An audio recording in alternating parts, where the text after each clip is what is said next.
I'd be truly grateful if you subscribe to Tales Nameless.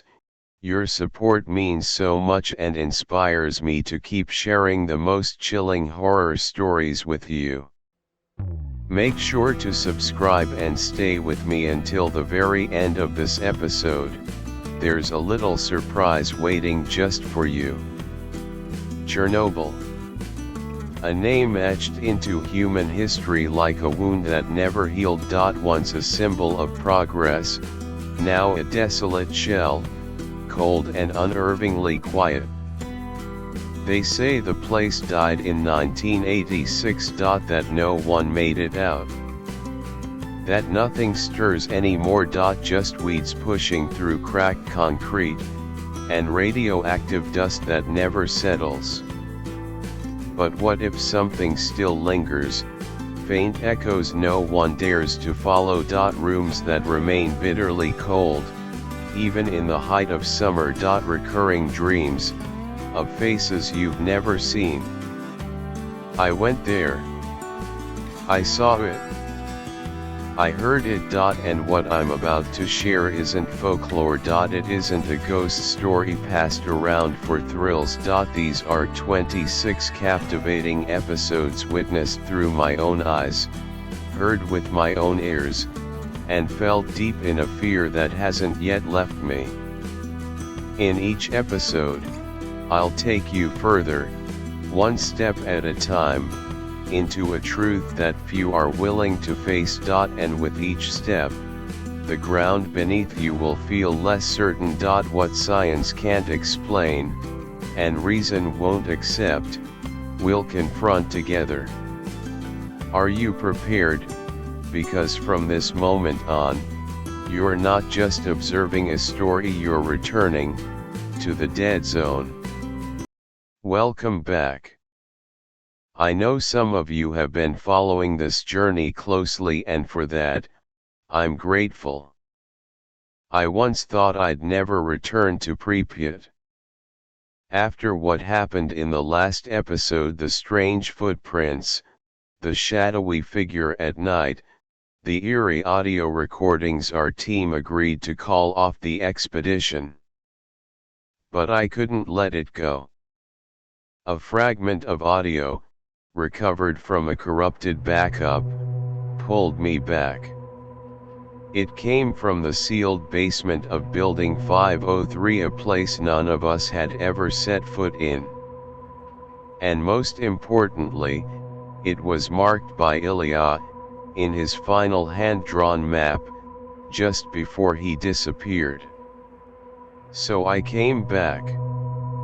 Alone. There's something unfinished here. And if I walk away now, I'll never find the answers. Not just about Ilya, but about what still exists in this place, whether we choose to believe it or not. April 12th. I returned to Pripyat. No team. No drones. No contact with the outside world. Just a small backpack, flashlight, recorder, Ilya's map, chest-mounted camera, a military-grade audio frequency detector, and some dried food. I arrived at dawn. Pripyat was veiled in a thin mist. The dead city kept its suffocating silence, like it knew I'd come back, and it was waiting. Building 503 stood tall, untouched by time. The windows still shattered. The corroded steps still groaned under my feet. I circled around to the back where we couldn't get in last time. The iron door leading to the basement had been sealed with thick chains. Now, it was open. The chain had been cut. The rust was still fresh, meaning it had been broken recently, just days ago.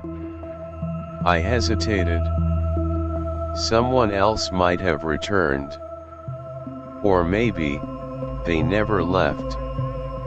I clipped the chest camera in place, tuned the audio scanner, slid on the headphones, flashlight on my shoulder strap, one hand gripping a short iron bar just in case. Then I descended into the basement. The air grew colder. Each step pulled me deeper, not just underground, but into something unnamed, waiting. I didn't tell anyone about this trip back. Partly because I didn't want to be stopped. Partly because I couldn't drag anyone else into this. I remember the panic in my team's eyes when Ilya's final transmission flickered in, and then vanished. They wanted to shut the door, but I couldn't. Because something inside me kept clawing intuition, or madness, I don't know. On the way in, I stopped briefly at the old steel bridge, once the best place to view the city, before the disaster. Now, all that remains is ruin, and a decaying sign, restricted zone. I remembered standing here with Ilya. He once laughed and said, "Where there's nothing left to lose, we'll find what they tried to hide." Back then, I thought it was just nonsense. Now, I understand. He was right. The forest outside Pripyat has changed. The trees twist unnaturally, as if something not natural has shaped them. I heard faint crunching footsteps too distant to identify. Animal. Human. Something else. Once, I thought I saw a pale shape moving between the trees. But when I turned, nothing. No one told me that coming back here would change who I am. But I'm starting to feel it. Maybe Ilya did too. The corridor was barely wide enough to squeeze through. Pipes ran overhead, rusted and dripping like a slow, metallic countdown. The walls were damp, flaking. The air thick with dust, metal, and something else like the sterile stench of an old clinic. It made me gag. I scanned with the flashlight inch by inch. This place hadn't been touched since 1986. On the floor, yellowed papers, empty pill bottles, scorched electrical casings. A single rubber glove lay overturned like someone had torn it off in a panic, or vanished mid-motion. I activated the audio detector. The metal probe tapped against the wall. Hollow. Just ambient noise. Until I reached the far end right before the central archive room. The probe beeped. An anomaly. A faint frequency spike barely noticeable. But it pulsed every 5 seconds. I increased sensitivity. Slid the headphones on. It was too faint to hear unaided. But in the static, buried deep, a whisper. "Keep searching," in Russian. My heart pounded. I froze. I've listened to hundreds of archival recordings, civilian, military, experimental. But none used that phrase as a preset signal. It didn't sound like a machine. It sounded like a message from someone who had been here. Maybe Ilya, or someone else, trapped. I marked the location on the map. Then turned the light to the opposite wall. Scrawled in faded charcoal. 15.04, this is the final level. April 15th. Ilya disappeared on the 16th. I stood there, unmoving. The air thickened, pressing in like something invisible was watching, surrounding. My ears began to ring not from static, but pressure. Internal pressure. For a brief second, I could swear I heard another breath uneven, wet merging with mine. A breath like someone being strangled. I spun the light around nothing. I left the basement as dusk fell. On the way back to the old base camp where we first set up for the survey, I didn't see anyone. But the feeling of being watched never left me. I entered the tent, booted up the laptop, plugged in the chest camera. The software ran a motion detection analysis, flagging frames that might contain subtle movement the eye could miss. I reviewed the footage from the basement right at the point where the audio anomaly occurred. And I saw it. When I turned my head to the left, sweeping the flashlight across the hallway, I saw nothing in the moment. But the camera, it caught something. A faint movement, swift darting past the corner. A blurred reflection in a broken mirror on the floor. No distinct shape. Not human. But it had form. And it cast a shadow. I compared it to Ilya's last recording from the second floor. When he turned his light toward the stairwell corner, there was a flicker, something passed by. Just one frame. The same pattern. These things, they don't appear to scare us. They don't know they're being recorded. And that makes them real. I slowed the footage. Frame by frame. In one single frame, the shape seems to turn its head. No face. No features. But I felt it was looking directly into the lens. Not at me. Through me. As if I were just a sheet of glass and it was watching something behind me. I broke into a cold sweat. Then the screen flickered. Once. As if the signal glitched. I checked the cables, everything was fine.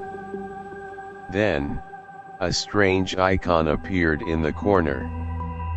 A swirling circle like a radio wave diagram. I've never seen that symbol before.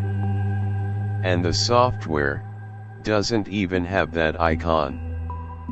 I went through all of Ilya's notes, the scanned version of the hand-drawn map he left behind, with red ink markings. There were 4XS. Room 305, where the strange footprints were first found. The rooftop, where the drone lost signal. The basement, where I just went. And a final spot, handwritten.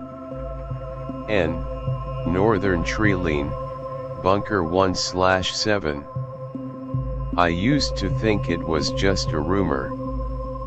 But when I checked Cold War-era military maps, the Northern Forest really did contain a backup bunker system, codenamed 1/7. It was never officially commissioned, and wasn't listed in the civilian evacuation plans after the 1986 incident. According to records, it was once used as a signal relay station, level 3. built to operate fully autonomously, in case the main network was destroyed. I had never been there, but Ilya had marked it, and I knew that would be my next destination. I pinpointed the coordinates. The wind howled through the tent flaps like someone calling my name. I zoomed in on the scanned map again. At the edge of the paper, there was a faint pencil note, almost faded. If anyone reaches this point, be careful, they can still hear. I don't know when Ilya wrote that, but it proves he got very close to the truth. And I'm about to step into the last place he ever stood. I shut down the system. Now I know, this isn't the end. Not yet. When I started this, I thought I was simply following Ilya's trail. Now, I'm no longer sure. I don't know if Ilya discovered something, or if that something found him first. All I know is, this isn't just sound. It's not just some technical error. There are frequencies the human ear was never meant to hear. There are images that only appear when you're not looking directly. And there are journeys that aren't meant for return. Round pushpin next episode, Bunker 17th, where the final signal was heard. If you're still listening, hit like or leave a comment, so I know you're still out there. Because I don't want to be the only one speaking to my own shadow. If you're still listening, it means I'm not the only one who's seen this.